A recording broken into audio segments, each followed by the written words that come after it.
Welcome, Kabir. So happy to see you. Thank, You're a rock star now. Delighted to see you too. Your Thank you, wonderful sir. book, Stories I Must Tell, is really very inspiring. And let me tell you one more thing, Kabir. There are only two people in this world who have made the best use of the pandemic. One is Mr. Mukesh Ambani, and the other is Mr. Kabir Bedi. You have used it so beautifully. You have captured, you set a new platform to the entrepreneurs around the world, not only in India, but around the world. You have not given up. You have made the best use of your time, most productive use. If you were not in the lockdown, you would not have produced this book. So that is my take on that, Kabir. What do you think? Did you realize that you are going to be such a big star and an entrepreneur? Yes, Rajeev, to answer your question, you're absolutely right. This pandemic gave me the opportunity to write the book. In life, one always has to look at every crisis and see what is the opportunity in that. And this is a book that I'd wanted to write for a long, long time. And I couldn't figure out how to write the book. And because I had a great story to tell, in fact, many stories within my larger story. And once the pandemic began and I sat down and started thinking about it, I realized that I could tell this as a series of number of stories overlapping in time, which taken together becomes the sum total of my life. And so once I understood how I could tell my story, I just wrote in a fevered passion. Starting at 5 in the morning, I'd make myself 2 cups of tea, sit at my computer, look at the palms, start thinking and writing. And I wrote continuously till the evening, taking a break only for meals, evening meaning about 6, 7 o'clock. Then the rest of the world, emails and virtual appearances and text messages and social media, all that in the evening. So the whole day from the beginning of the pandemic right through for the first 6 months, I had my first draft, another 3 months, I had my final draft.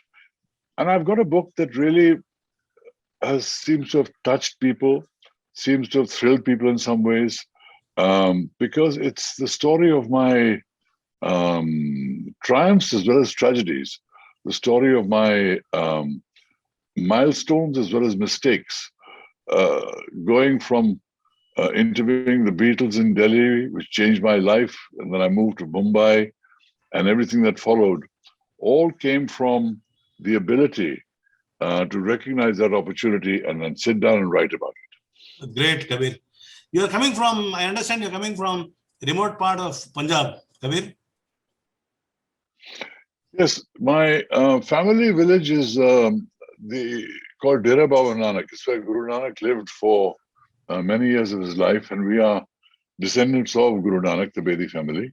Very good. And my father was very proud of his Sikh heritage. He wrote books on Guru Nanak, but he became a great philosopher in his own right.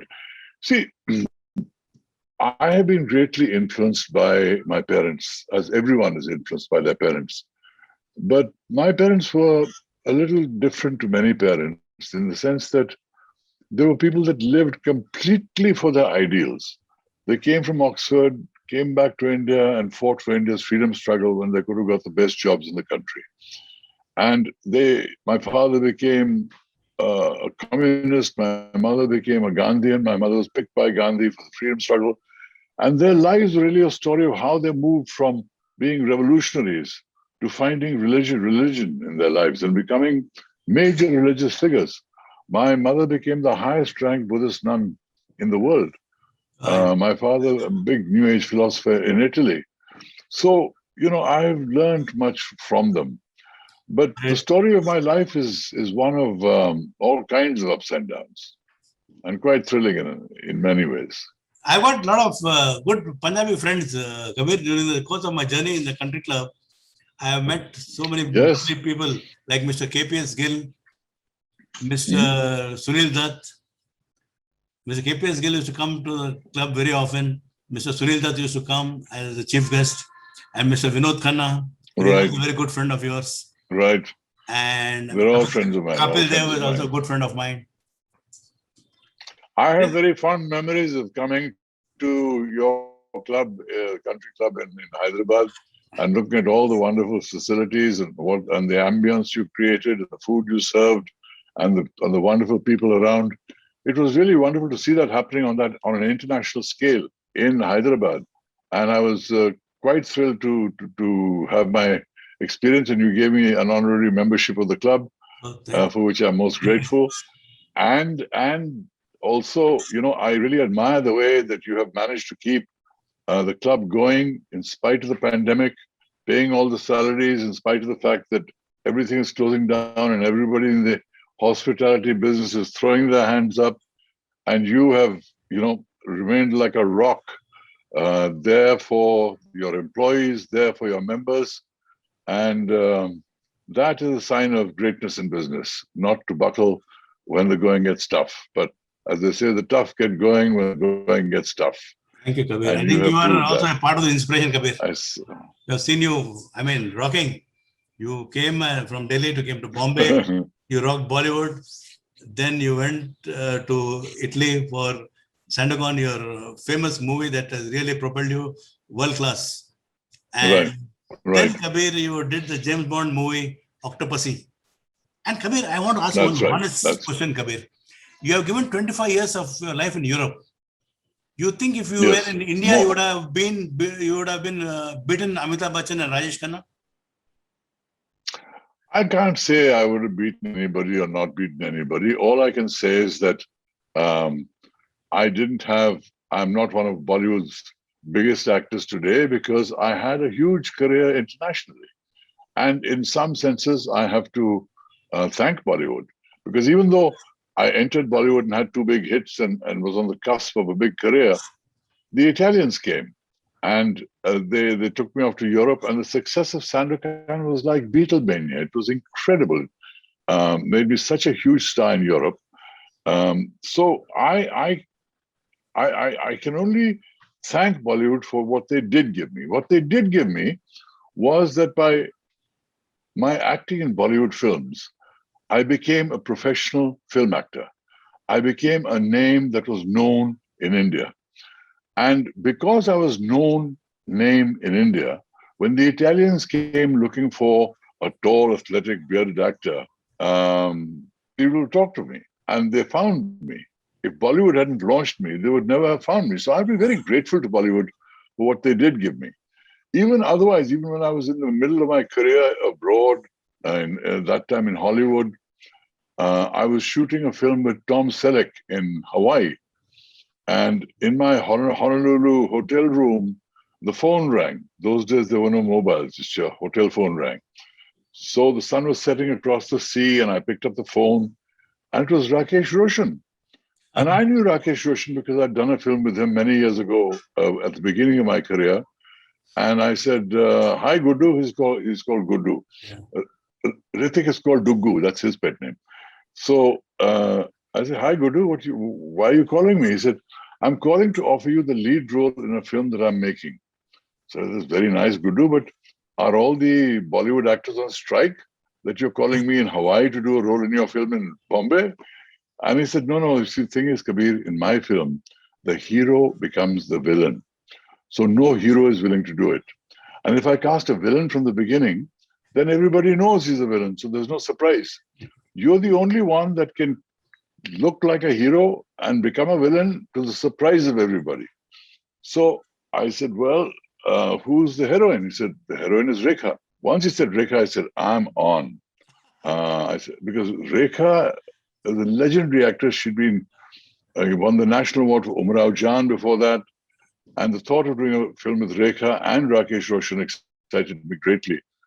And I came back and I did Khoon Bhari Maan, which became my biggest Bollywood hit. This was in the middle of my years abroad when I came back to do a film. Then I did another film called Yelgar with Feroz Khan. So Bollywood has always been there for me, even after I returned from Hollywood. I have done a major film with Akshay. I've done a major film with Shah Rukh Khan, Mehuna. I've done two films with Hrithik Roshan. Kites, and I played the evil emperor in Mohenjo-daro. So Bollywood has always been there. They've always given me roles.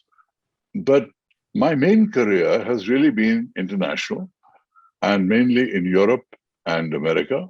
Because even in America, I did The Bold and the Beautiful, which is a Huge hit. series that is seen by over a billion people in 143 countries. So Hollywood also gave me a lot of fame because of the kind of films that they gave me. Maybe But my story is not just a catalog of my achievements, because that is the usual. Sorry? no, you are the first Indian actor, I think, who has gone to I Hollywood said, and achieved. I was the first actor from Bollywood who went to Hollywood and made a career out there. This book of mine is not just a catalog of my achievements. That would be a very easy biography to write. It's the kind of biography people normally write. The kind of story I wanted to tell was the emotional journey of me as an actor, of what happened to me when All India Radio mishandled my interview with the Beatles, how it traumatized me, how it forced me to leave the city in which I grew up and made me seek out a whole new direction in life, how I reached Mumbai and what it took to have a career in advertising, then theater, and then finally in film, and the relationships that I had. And it's like I'm driving a car and the reader sitting in the back seat, and I'm powering him through my life. So he sees it from my point of view, almost scene by scene, especially in the emotional relationships that I had and the joys and traumas of those relationships, of those successes and failures that I faced. Um, it's a very personal experience that people feel when they read my book, and I wanted it to be like that because to write things in a impersonal kind of way. I went here, I did that, I met so and so, and then that happened on the film set, and this happened. That is stuff that any journalist can do. What I wanted to do was to be vulnerable, tell it with my triumphs and my tragedies, tell it with my um, uh, all the wonderful things. And also talk about my own frailties, not be afraid to share the mistakes that I made. Because in seeing my mistakes and talking about my mistakes, people who read my book learn things for themselves. I'll tell them how I got there in terms of the great successes, but I'll also tell them things that I did which they would do well to avoid. So there's a lot in there for people to read, not only the experience of what it is like to live the life of an actor, what emotionally you go through when relationships are beautiful and when they end, and what it takes for a man to go through that experience, I think is important to share because that is what people need to know and value the most. And that's what I try to do. Great, Kabir. You know, I'll say this that I hope members of the country club and those in Hyderabad in particular, I want them to know something that I have always tried to do things that improve relations between Italy and India. And of the two charities I support in a major way with my time and effort and everything, one is called Care and Share Italia. And what Care and Share Italia does is it raises money in Italy, and then it takes children from the slums of Andhra and Telangana, Hyderabad, Vijayawada, etc.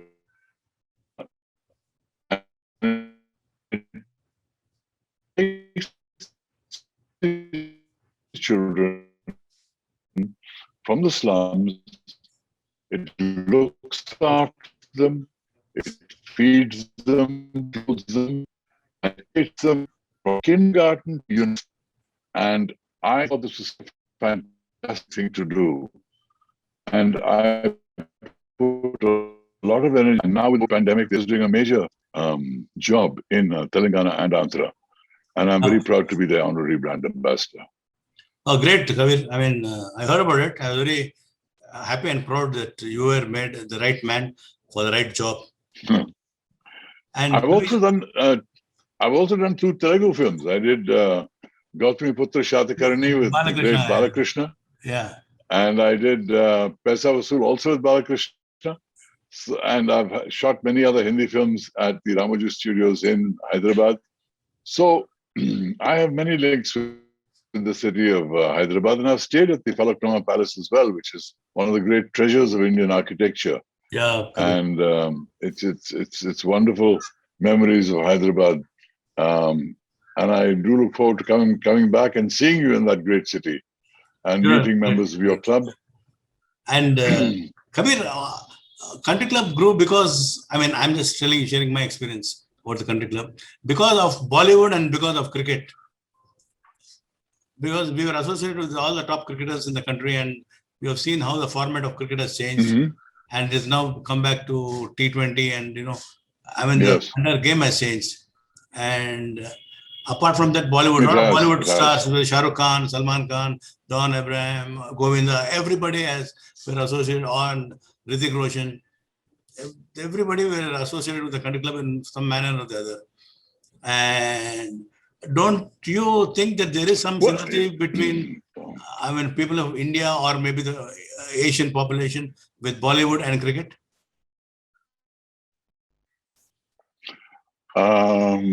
Yes, I think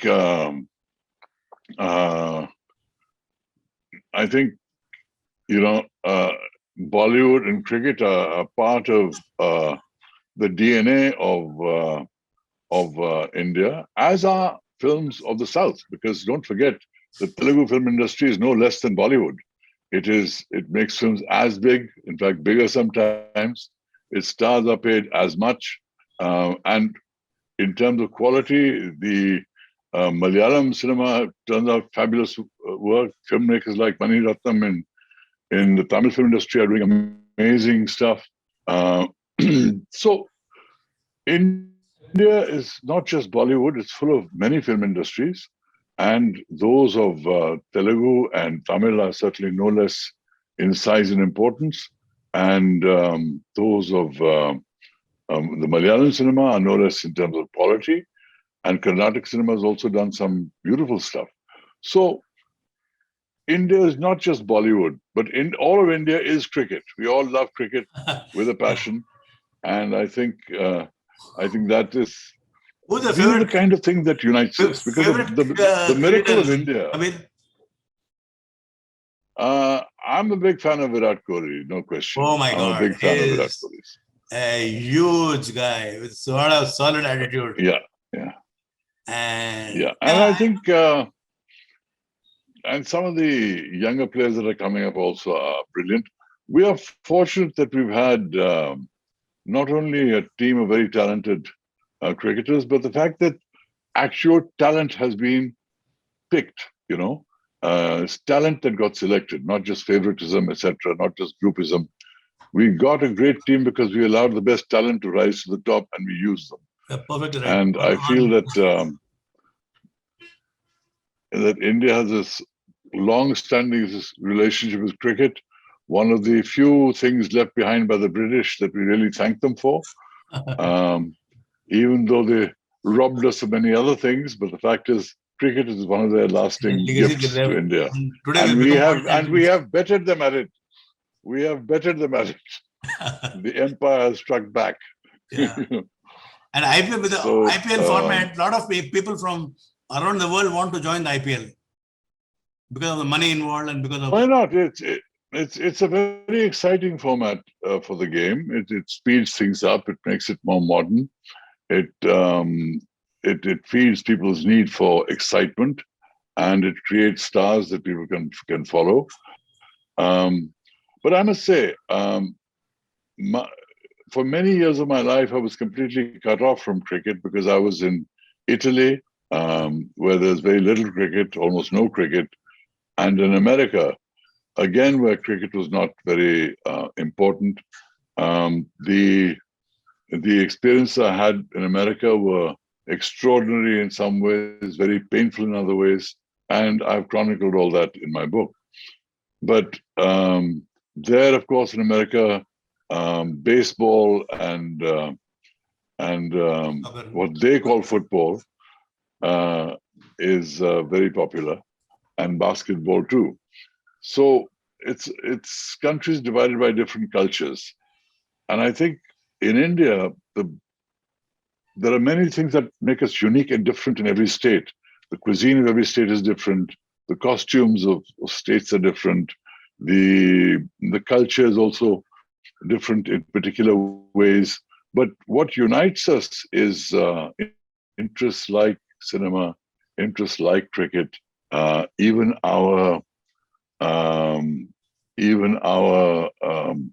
religions unite us as a people. So there are many things that make for as our films in any language from any part of India.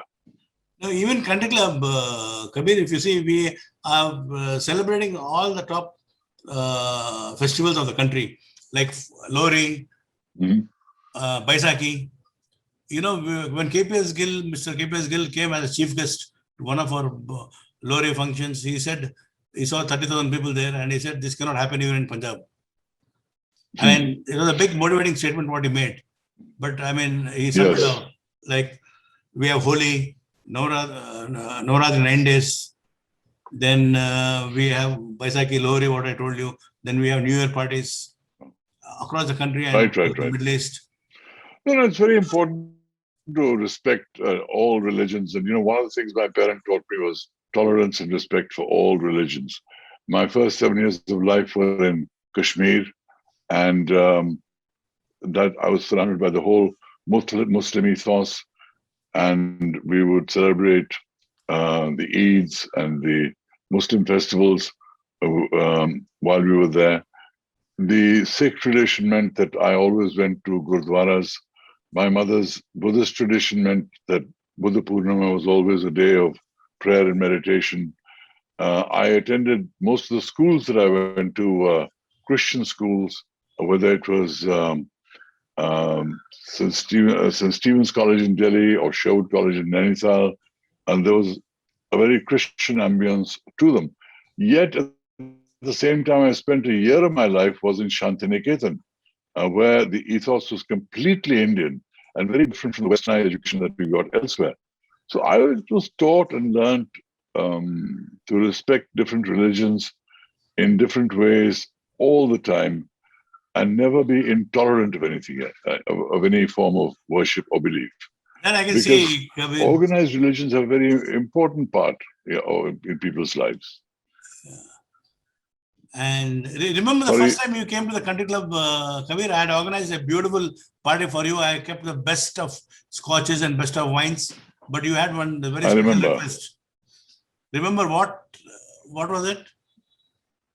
You wanted a rum bottle, triplex rum. Yes. Yeah. So yes, I do like rums. So within a few minutes, we have got it for you. I enjoy. You'd get anything for anybody. You're such a great host, such a great man in hospitality. And I do admire good whiskeys and good gins, etc. But I still am a little partial to rums. Old Monk rum is the classic rum of India, and I certainly enjoy that greatly. And even in whiskeys, I'm not one for the single malts and all that. There are one or two of them I like, but in general, I like my standard black label. So I'm not. I'm a creature of habit when it comes to that. I do like those tastes that I'm used to. But I have had the joy of having some of the most fabulous wines in my time in Italy and also in California, where they've produced some magnificent wines. And that has been part of my journey across continents. So basically, my life has been one of learning, of learning, of having new experiences, having the ability to move from one situation to the other, from one profession to another, whether it is radio to advertising to theater to film, and now to becoming a writer. That continuous change has been a factor of my life and reinventing myself. Totally. And as you said that even in this pandemic, I used it to write my book and to share my life's experience, because I feel it's important to that people know the journey that I undertook, what are the things that made India proud, what are the things that that made me have huge setbacks, including the loss of my son, including huge financial setbacks, and yet how I resurrected myself, through India and Italy, and remade myself. So the story is really the story of a boy from Delhi who becomes an international star. It's the story of my making, unmaking, and remaking. That is the fascination of my book. Great, Kabir. I mean, really inspiring story, and you are still so active. And when I told you, there are only two people who are really made a good of the pandemic. One is Mukesh Ambani, and one is Mr. Kabir Bedi. I meant everything because you did a very useful. Thank you so much. And also, I was. Go ahead, Kabir. I just want to say before we get on to other topics, I've really poured my heart into this book. It's a very heartfelt book. Stories I must tell, the emotional life of an actor. And, I have found that books are a very strange thing. A lot of people don't buy books. Certain people are book buyers, but they have their favorites. So how do I convince a book buyer that my book is something that will excite them? And I'm saying, just go to my page on Amazon, read what you can out there, and see if it's worth your time and money. Because I believe it is. It is a lifetime of experience. It's a lifetime of a man who's been open and vulnerable and not held back anything, not even his own faults in this book. And there are people that just walk into bookshops and say, okay, I'll buy a book now and see something and buy it. I'm saying, think about my book, because it really has a lot that will touch you, move you, make you laugh, make you cry. And there's a lot of great stories in there. Let me tell you one. When I went to Rome, my Sandokan series, for which the Italians took me to Italy, became this huge hit. And everybody in town wanted to meet me. And I got this invitation. And Parveen Babi had come with me because she was part of my life at that point. And we both got an invitation to have dinner with Gina Lollobrigida. Now, Gina Lollobrigida was one of the two biggest Italian stars internationally. There was Sofia Loren and there was Gina Lollobrigida. So we were very excited. And the plan was to go to her house, have a few drinks, and then go to dinner with Gina to a restaurant in Rome. So we went to her house, and from the moment I entered the house with Parveen, Gina was very courteous, very lovely, introduced me to everybody, said the most wonderful things about me, but would not talk to Parveen. Sad. And I could feel Parveen's temperature going up. But what could I do? I didn't want to be rude to the legendary Gina Lollobrigida in her own house. So I tried to maintain the peace. Then we went to dinner in this restaurant, which is a beautiful old restaurant in the heart of Rome. Quiet table. There's Gina Lollobrigida, the manager of Air India, who would come there, who would give him the invitation, Parveen and me. We sat down, and Gina said, come, let us dance. So we start dancing. I'm talking to her. She looks at Parveen. She says, oh, she's very beautiful. I said, yes, she is. She's very intelligent. She's very nice. But we kept dancing. And then after a time, we came back to the table. At this point, Parveen said, let us dance. So I got up with Parveen and I started dancing. And I'm dancing trying to calm Parveen Babi down. And she said, I'm leaving. I said, you mean you're leaving the dance floor? She said, no, I'm leaving Party. this restaurant. Okay. I said, how can you leave the restaurant? Gina Lollobrigida has invited her. She's the biggest star. You can't insult a star. She said, you do what you like. She has not been nice to me. I'm leaving. So I was confronted with this choice. Do I go with the lady that I love, or do I stay and respect the biggest star in Italy who has invited me to dinner? And there's only 4 people. It's not a party you can just walk out of and not be noticed. There's only 4 people at dinner. Gina, manager Air India, Parveen and me. So we get back to the table, Parveen picks up her bag and starts walking away.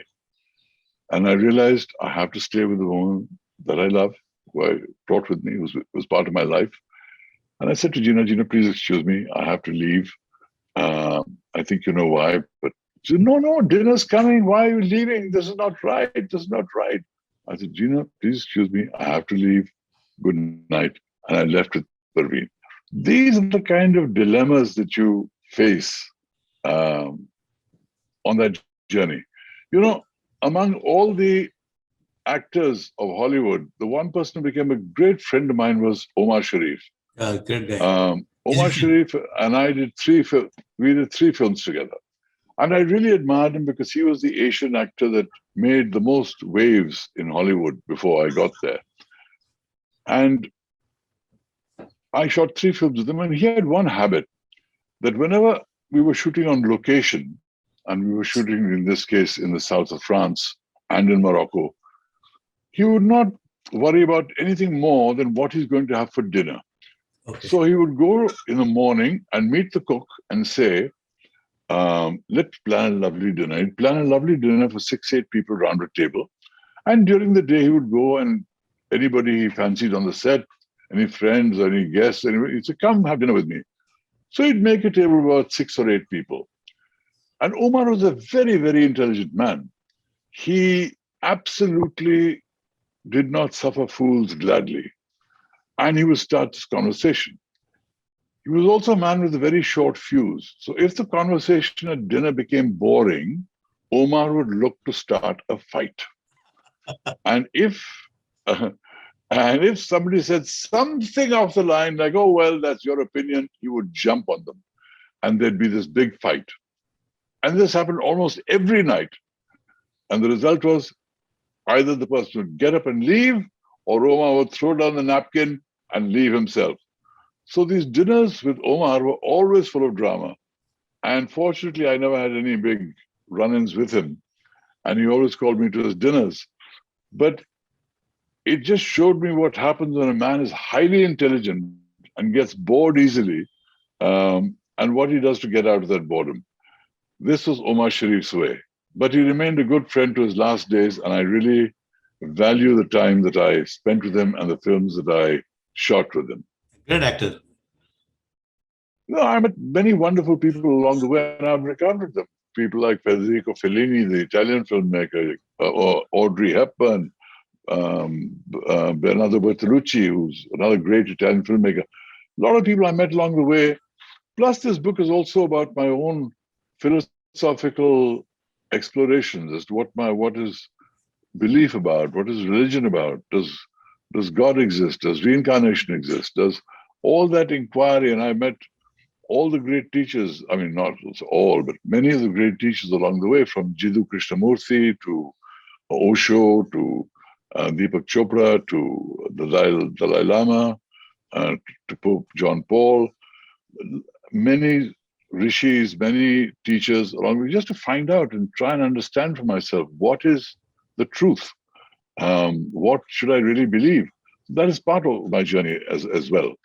As it was from the very beginning. Because, in fact, when my mother started moving towards Buddhism, I actually went to Rangoon in Burma, the capital of Burma those days, and I ordained myself as a Buddhist monk. I was shaved bald with a robe, carrying a ceremonial black lacquer begging bowl of monks walking in a line early in the morning, getting food. How old were you, Kabir?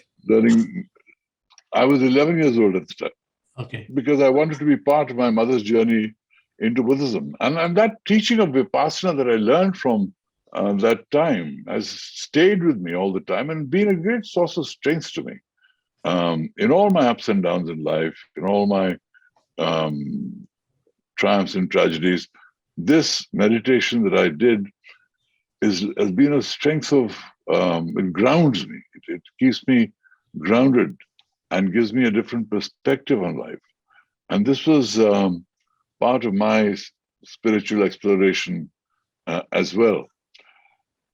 And so it was with my parents, because my parents, my father came from the Sikh tradition, my mother came from the Buddhist tradition. So that also gave me great insights onto the values that I had. And the times when I did forget those values, I suffered, paid a huge price for them, which I've also put in the book. So my journey is one of, it's a great human experience. It's the roller coaster of life, lived like an artist performing the trapeze without a net, you know. So if you fall, you can fall very badly. So, I mean, you're a health freak, Kabir. You are so fit. So, what would be your advice to Well, I'm members of the country club and all other listeners who are viewing the program? well, you know, I would say that health is obviously very important, and it's important to do something regularly. It's not that you just do a little things, fits and starts. Just make it part of your routine, because you can have a lot of things in life, but if you don't have health, you lose everything else. So, or can't enjoy everything else. So keep that in mind. Keep doing what's healthy for you. I must tell you, I have a little nuska that I take, or I call my nuska, which is like my little recipe. Okay.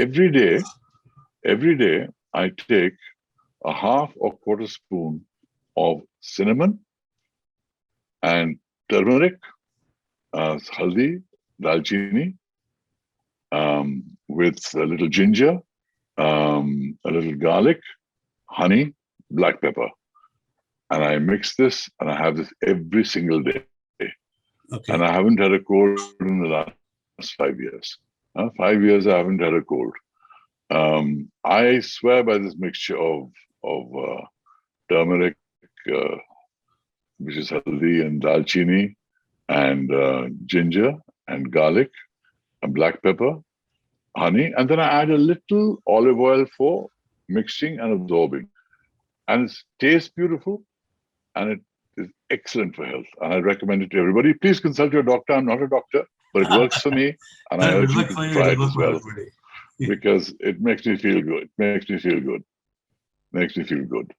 Yeah. So let me remind you that this book that I have written, Stories I Must Tell, The Emotional Life of an Actor, is something which will add to your life, not just in terms of my experiences, but what you will get out of it for your life in terms of understanding what it takes to live a very different life, how to deal with the stresses of it, how to recognize opportunity, how to avoid many mistakes that I made.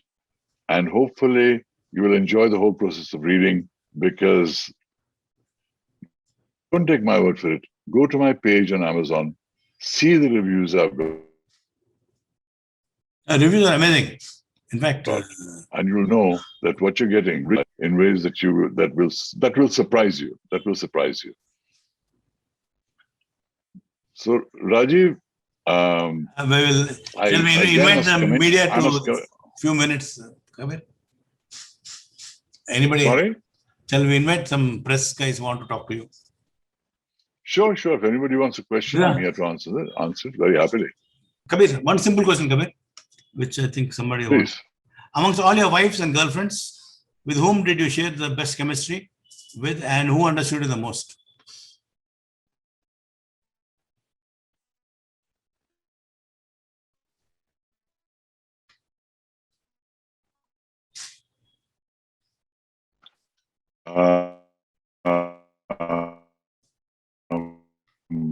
That's not an easy question to answer because, Prathama was a remarkable woman in her own right. She was also, and then, this is actually, I've written about my book as to how somebody that begins with a normal marriage ends up in an open marriage, and what are the events that lead to marriage becoming an open marriage, what it is like to live in an open marriage, and what happens in that, what is the consequence of that, and how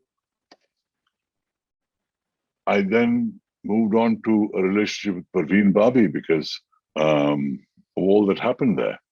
And my relation with Parveen Babi again was with a woman who was very intelligent, very sensitive, but troubled mentally. It's no secret that she had these problems in Europe.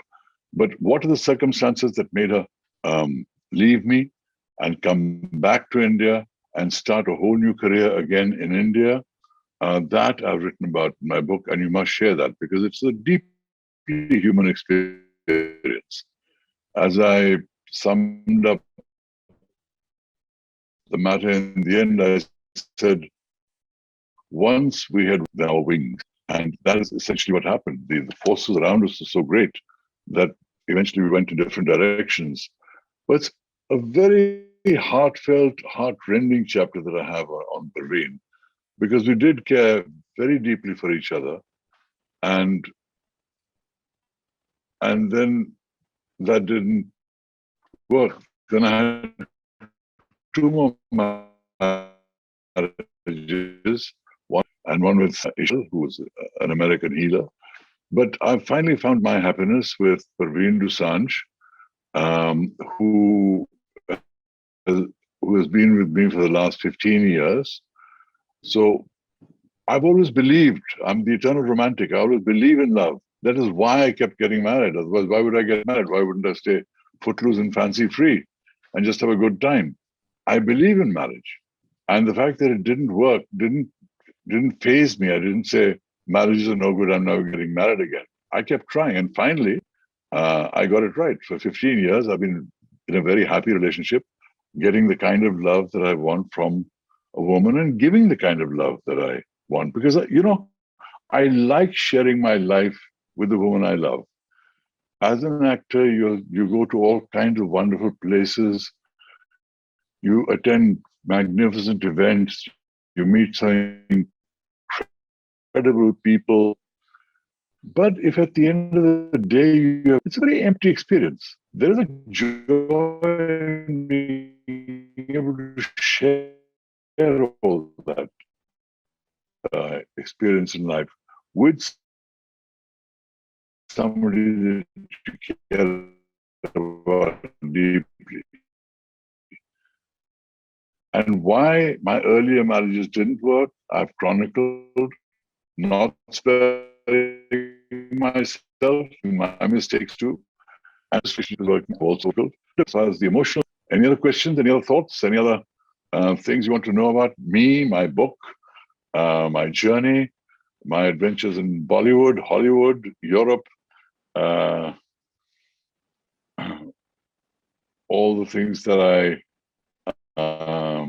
didn't do or should have done, the films that I'm proud of. And it's also got some wonderful pictures in it. At the end, there's a whole chapter with great pictures of magazine covers, of people that I've been with, of situations I've lived, of all kinds of things. So the pictures are there. I've quoted extensively from letters that I'd kept, from journals of my own. There's a lifetime of experience in this book, and I'm certainly very proud of it. And what has been most gratifying to me is the reception I've got from age. All the links to the different reviews are also there. And I think it's worth your while to read this because I want to share my life with you, and I've taken the trouble to do so. So take the trouble to reach out and say, okay, let's get this book and see what it is. There's a Kindle edition as well. If you don't want to buy the physical book, there's a Kindle edition of Stories I Must Tell. So either way, enjoy the book and enjoy my story. And there's a great picture, a story behind this picture as well. What is the story, Kabir?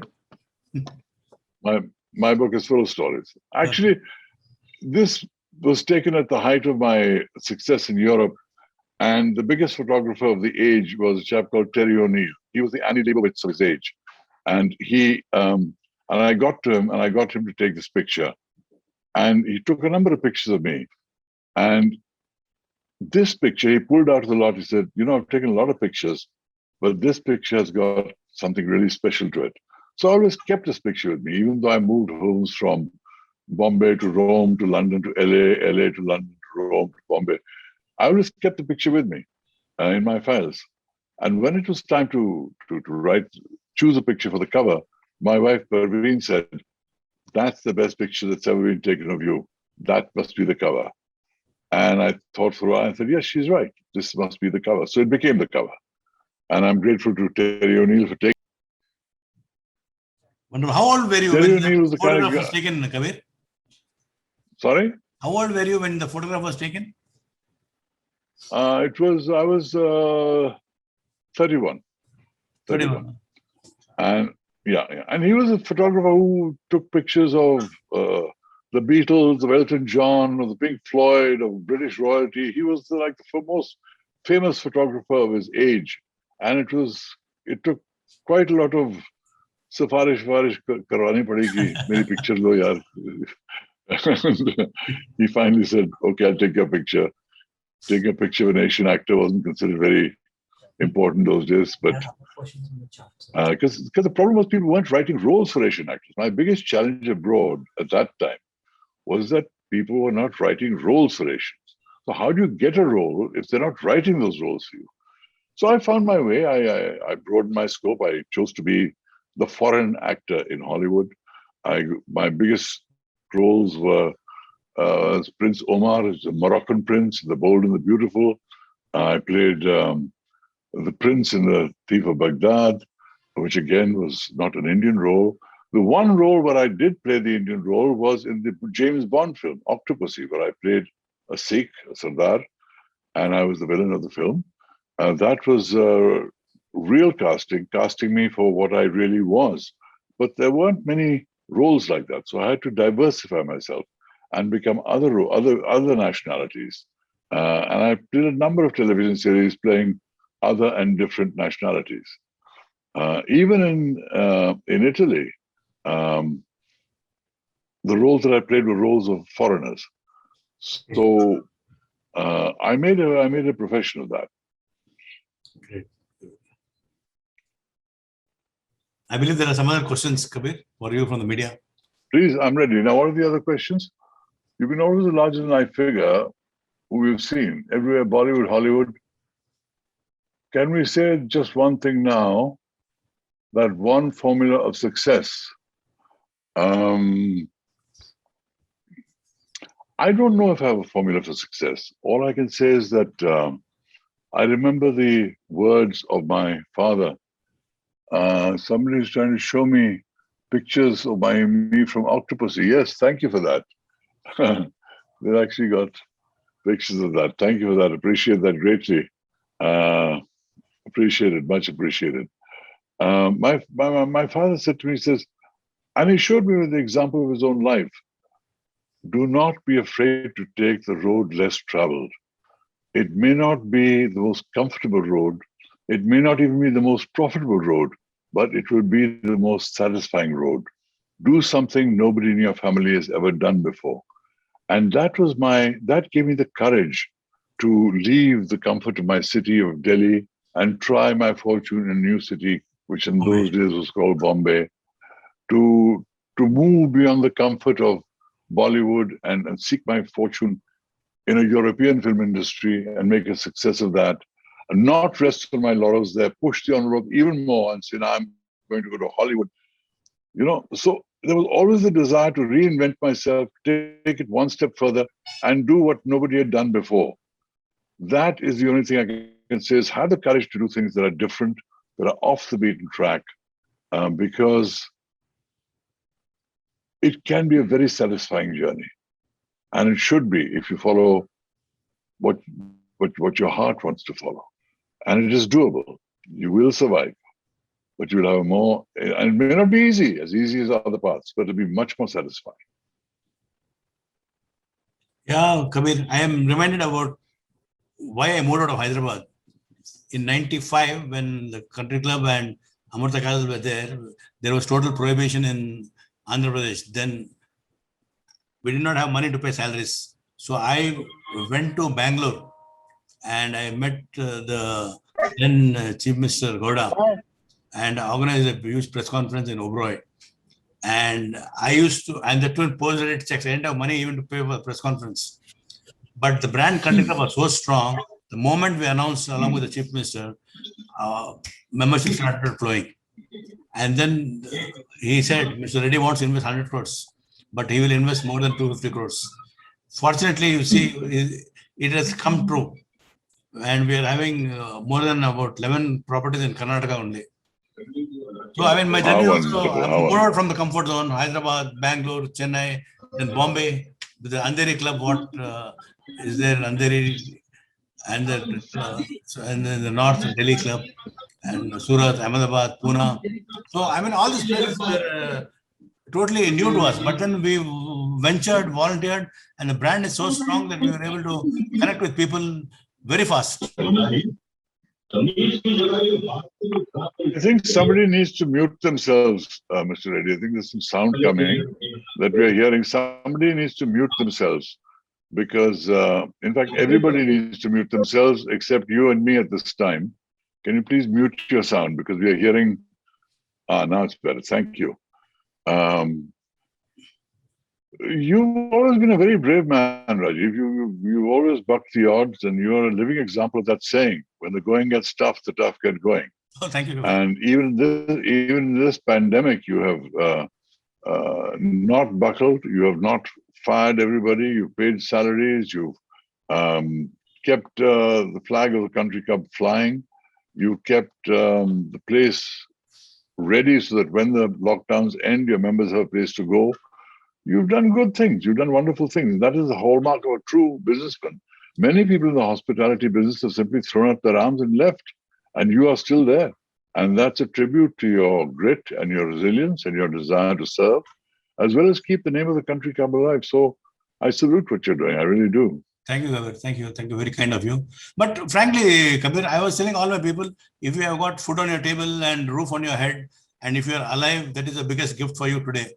So let us work on that. And I was Absolutely having conversations with all my senior managers on a daily basis, video conferences, and this thing. I was maybe the only person attending the office along with my two sons. And because we wanted to keep away people also because of the pandemic, when lockdown was issued. Right. So, I mean, we were working almost around the clock. So, right. Yeah. So I always salute my people also. They were all working with me towards the pandemic. And then maybe I was an inspiring force, but then this thing, and you just see the matter of 2 days, prohibition, lockdown was removed day by yesterday. Yesterday morning we spoke, and today we have this thing. And then we're having our meeting today. Yeah. So, I mean, it is something. Yes, sir. Yeah. Something ticks into you, right? So we have got this thing. So everybody is excited. Mr. Kabir Bedi is coming on Zoom call. All my thank you. This thing. So appreciate that. You are a legend, Kabir. It is a privilege to know you. My honor to be your friend. No, my pleasure. My pleasure. My pleasure. And as much as you know me, you will know a lot more about me once you read my book. Yes. Because even people that have known me closely for 10, 15 years have been surprised in many ways by all they have learned in this book. No, sure. So get to know me better through my book.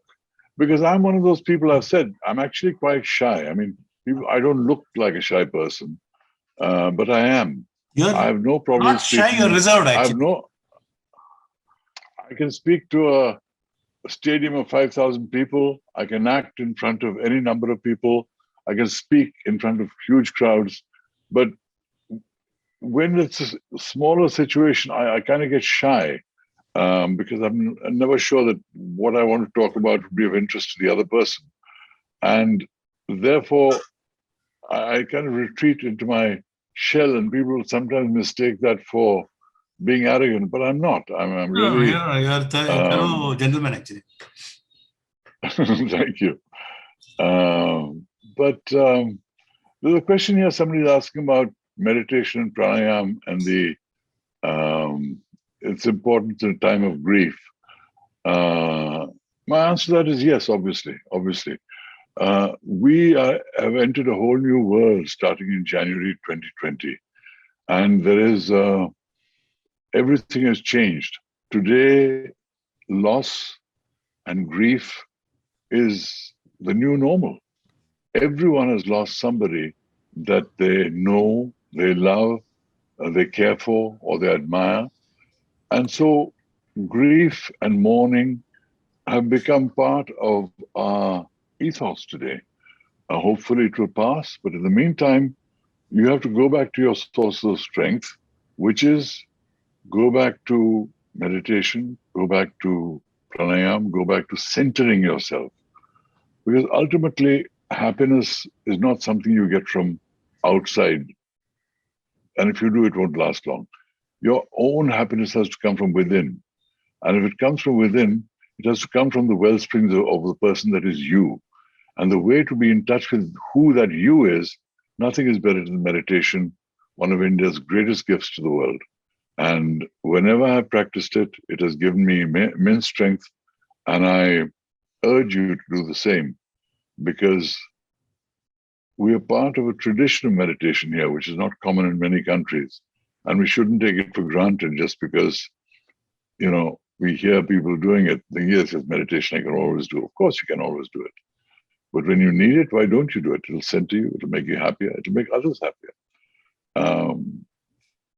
That's what I say. Don't throw the baby out with the bathwater. Hi, Kabir Ji. Good day from down under.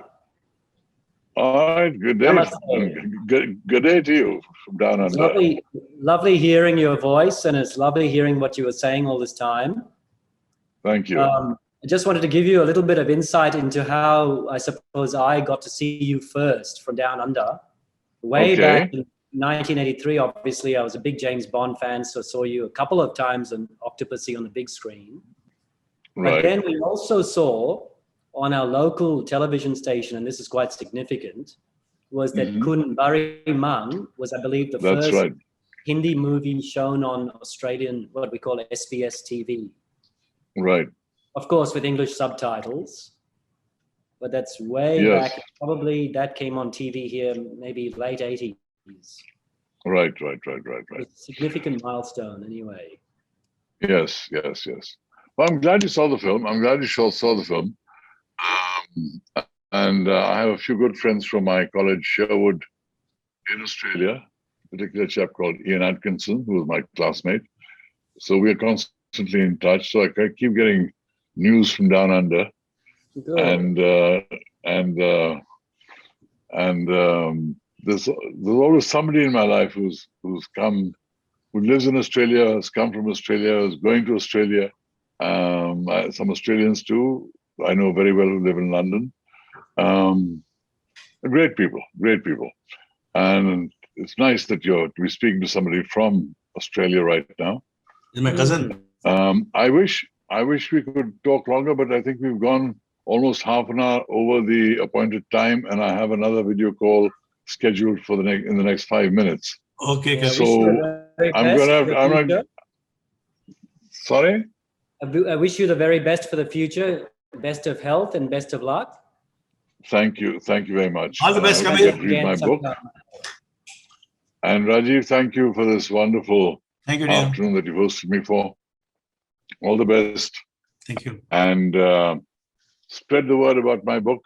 Sure. Because it's my labor of love and my life is in it. Definitely. And I'd like to share it. Definitely. God bless you all. Thank you. Bye.